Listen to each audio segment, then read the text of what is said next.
Travailler et poser des actes au quotidien pour soulager les Maliens. Message du président de la transition au gouvernement.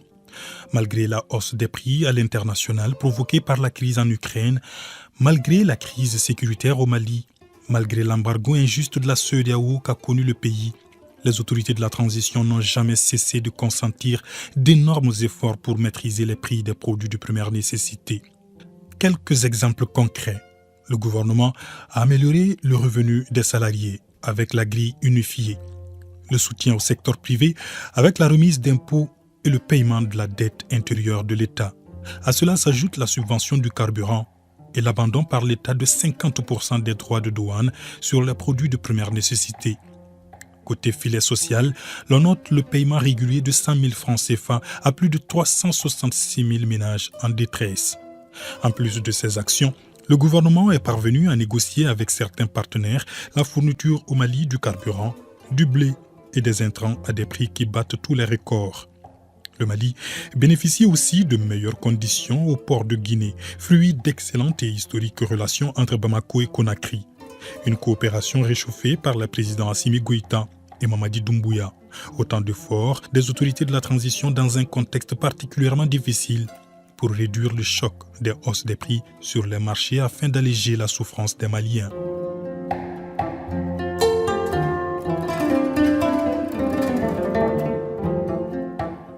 Le gouvernement a lancé aussi le processus de création de la Société de recherche et d'exploitation des ressources minérales du Mali, SOREMA.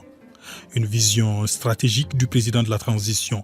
Le but, concrétiser une des recommandations des Assises nationales de la refondation. Les ressources naturelles du Mali doivent profiter aux Maliens d'abord. Dans les domaines pétroliers et gaziers, le Mali dispose d'un vaste potentiel couvrant une superficie de 900 000 km². La création de cette nouvelle société permettra à l'État de s'engager davantage dans la recherche, l'exploitation, le traitement et la commercialisation des substances minérales. La volonté de valorisation du contenu local se concrétise aussi peu à peu. Une partie de l'or exporté brut sera raffinée bientôt sur place pour ajouter de la valeur. Autre engagement présidentiel, relancer le projet de l'école des mines de Bamako. Objectif, assurer la continuité de services de formation qualifiés dans le secteur des mines, augmenter l'autonomie du Mali dans son système de gestion des ressources minières ou encore développer un marché de l'emploi malien qualifié dans le secteur des mines.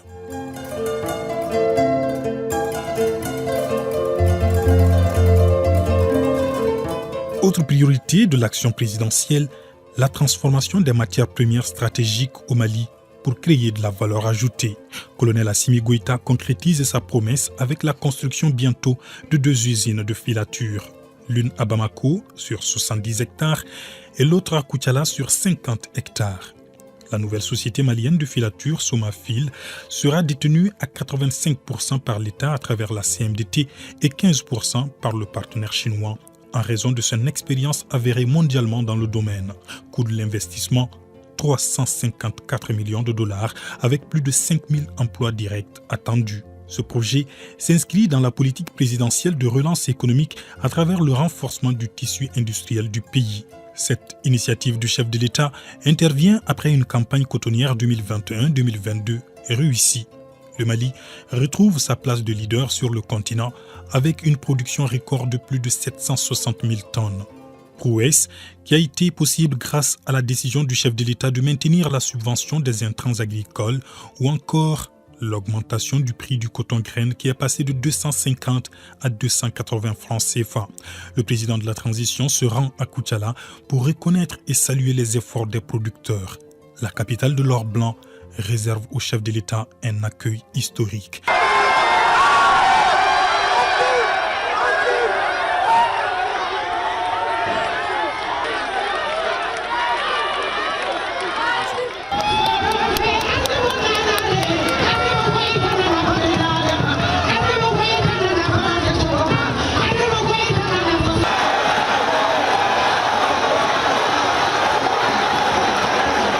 Un véritable moment de communion avec une population acquise à sa cause.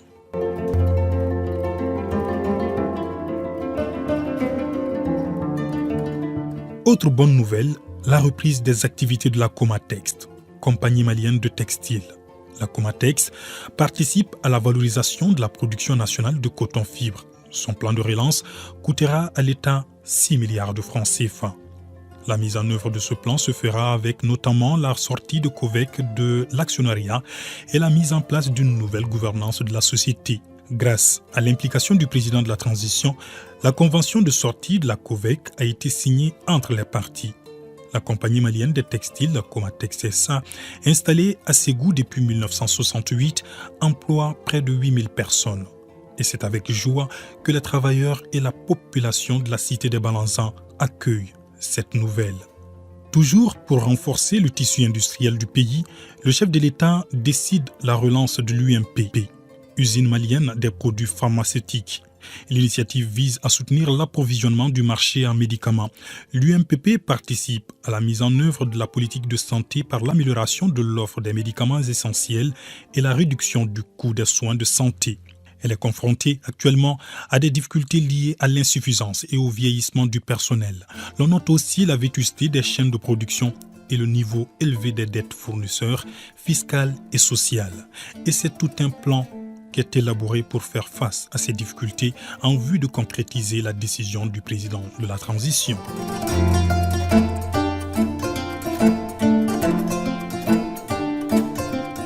Parmi les vastes chantiers enclenchés par le président de la transition figure la relance de la construction du barrage de Taoussa, un projet gigantesque qui constitue un enjeu majeur de développement socio-économique du Mali et plus spécifiquement la partie nord du pays. Ce barrage hydroélectrique est situé à 130 km à l'ouest de Gao. Sa construction coûtera à l'État et ses partenaires près de 168 milliards de francs CFA. La volonté du président Assimi Goïta de redémarrer les travaux de ce barrage stratégique vise un objectif principal: contribuer à la réduction de la pauvreté dans le nord du Mali. Cela à travers le renforcement de la sécurité alimentaire, la couverture des besoins en énergie électrique, la continuité du transport fluvial et la restauration des écosystèmes détériorés par l'insécurité et l'impact de la désertification. Une fois terminé, le barrage de Taoussa permettra la création d'une retenue d'eau sur le fleuve Niger et la production hydroélectrique associée à la mise en place d'un réseau électrique local couvrant une grande partie du septentrion malien. La réalisation de ce barrage, c'est aussi un accroissement de près de 3% du cheptel et une production de 7800 tonnes de poissons par an. Cet engagement du chef de l'État sonne comme une véritable lueur d'espoir pour les populations des régions du Nord.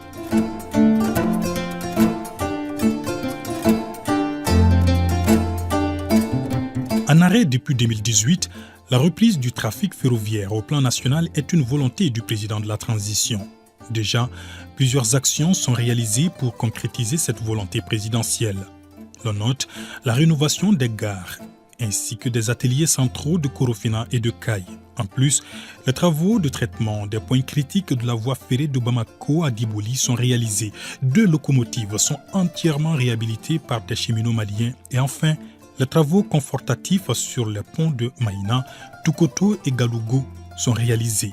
Autant d'efforts qui ont abouti au succès du premier voyage test blanc du trafic voyageur en juillet 2022 sur l'itinéraire Bamako-Kaye-Bamako, ce qui a suscité une immense joie et une lueur d'espoir chez les cheminots et la population de Kaye.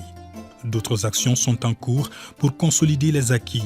Il s'agit notamment de l'acquisition des pièces de réchange pour les locomotives, la réhabilitation de 2 autres locomotives, la poursuite du recensement des occupations illicites du domaine ferroviaire de Koulikoro à Diboli en vue de sa libération. En plus, le Mali a noué un partenariat avec la Russie pour la reconstruction et la modernisation du chemin de fer de Koulikoro à Diboli, ainsi que pour l'acquisition de nouvelles locomotives et des pièces de réchange. Autre projet majeur, la construction de 2 lignes de chemin de fer entre le Mali et la Guinée. Une forte ambition du président Assimi Goïta, bien accueillie par son homologue Mamadi Doumbouya. Les délégations ministérielles des 2 pays multiplient les rencontres et échanges pour traduire en actes concrets cette volonté commune des présidents maliens et guinéens.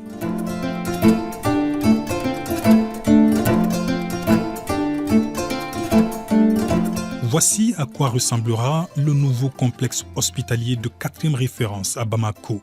Cet ambitieux projet présidentiel a été lancé en marge de la commémoration du 62e anniversaire de l'indépendance du Mali par le chef de l'État, colonel Assimi Goïta, en présence de son homologue guinéen, colonel Mamadi Doumbouya. La construction de cet hôpital vise à réduire les évacuations sanitaires à l'étranger, des évacuations qui coûtent au pays chaque année plusieurs milliards de francs CFA. D'énormes efforts sont consentis par le président de la transition pour l'amélioration du secteur de la santé. À Bamako, tous les hôpitaux sont dotés désormais en matériel de radiologie dernière génération. Au CHU.G, l'on note particulièrement le renforcement du service d'hémodialyse. À l'intérieur du pays, le niveau du plateau technique est rehaussé, notamment dans les régions de Sikasso, Ségou, Mopti, Gao et Kaï. Au plan infrastructure, les travaux des hôpitaux de Koutiala et Koulikoro sont relancés. À Bougouni et à Nioro, les hôpitaux du district sont en chantier. À tout cela s'ajoute l'érection en cours des CCRF en hôpitaux de district. Les actions du président de la transition devraient permettre au Mali de gravir un palier sur l'échelon de la santé. Le pays pourrait ainsi prendre en charge à l'interne plusieurs maladies, notamment cardiovasculaires, celles du rein ou encore les cancers.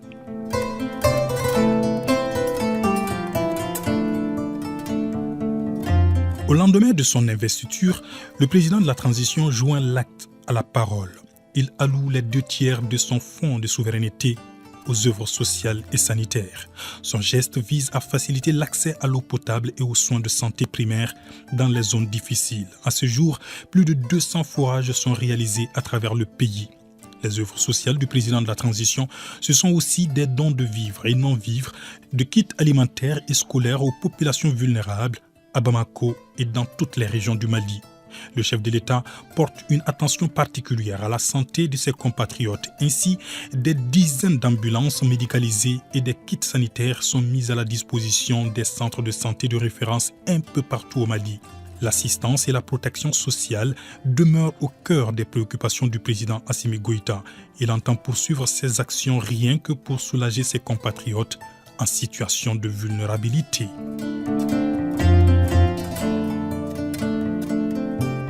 Amélioration des conditions de vie et de travail des forces de défense et de sécurité. Le 20 janvier 2022, jour de fête de l'armée, le président de la transition lance officiellement le démarrage des travaux d'un ambitieux projet, la construction de 4000 logements au profit des forces de défense et de sécurité du Mali. Ces logements seront construits dans 80 camps militaires repartis sur 26 villes à travers le pays. En clair, ce sont 374 villas officiers, 1852 logements sous-officiers, 1504 logements militaires de rang et 106 infrastructures collectives. Cette initiative du chef suprême des armées vise à mettre un terme aux logements précaires dans les casernes. Ce projet présidentiel est aussi un témoignage de la légendaire cohésion et de la solidarité qui existe entre toutes les composantes des forces de défense et de sécurité du Mali, des forces engagées au quotidien à protéger le Mali et les Maliens. Avec ce projet, le président de la transition apporte une réponse concrète aux attentes des militaires qui, depuis plusieurs années, assistent impuissamment à la dégradation de leur cadre de vie. La construction de ces logements est entièrement financée par le budget national.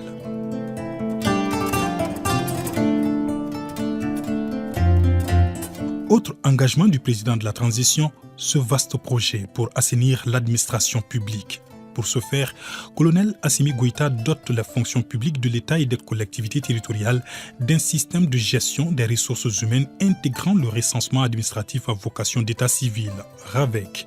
Il s'agit en clair d'établir une base de données fiable sur le nombre exact des agents de l'État et des collectivités territoriales, de lutter contre la fraude en décelant les travailleurs fictifs, de réaliser des économies sur les budgets de l'État et des collectivités territoriales et enfin de disposer des données statistiques fiables pour mieux gérer les ressources humaines.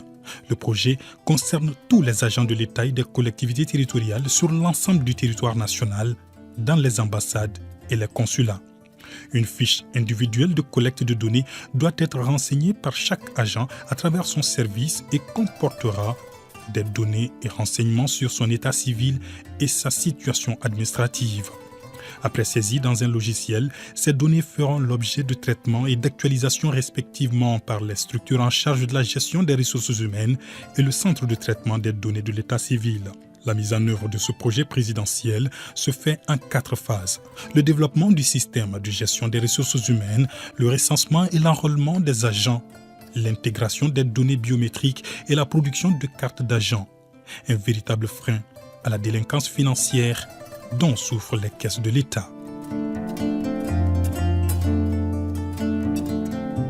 Faire du Mali un hub ouest-africain en matière technologique, une détermination forte du président de la transition. Pour concrétiser cette vision, colonel Assimi Goïta entend mettre en place le pôle scientifique et technologique du Mali. La première composante de ce pôle sera le centre de recherche en robotique et en intelligence artificielle. Il aura pour mission de faire émerger des chercheurs de haut niveau et d'assurer l'encadrement des jeunes écoliers, lycéens et étudiants dans le domaine technologique. De jeunes talents, le Mali en a à vendre.